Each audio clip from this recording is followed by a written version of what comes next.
Qurbon hayiti munosabati bilan aynan davlatimiz rahbarining topshirig'iga ko'ra mahallalarda ehtiyojmand oilalarga moddiy yordam ko'rsatish kabi yana bir ezgu ishga qo'l urildi. Inson qadrini ulug'lash, mehr-saxovat ko'rsatish kabi xayrli ishlar Toshkent viloyatidagi Eshonguzar mahallasida ham amalga oshirilmoqda. Biz hozir jarayonlarni kuzatamiz.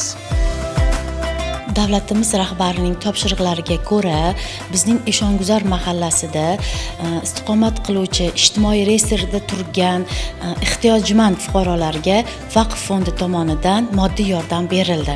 Moddiy yordam olgan fuqarolar avvalambor davlatimiz rahbariga, qolaversa tumanimiz hokimi, mahalla raislariga o'z minnatdorchiligini bildirdi.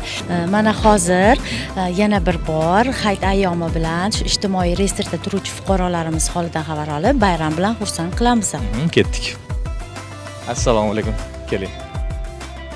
Bayramlar bilan yaxshimisiz? Charchamayapsizmi? Tuzukmisiz? Umrimiz bo'lsin, hammamizni tanig'animiz bo'lsin. Prezidentimizga rahmat, shunchalik bilan eslab qo'llab-quvvatlaganlariga hammalarni eslab kelganinglarga rahmat. Yana bir bora erdiyor xizmatida yurib charchamaylar. Sog' bo'ling. Ketganiz kelsin.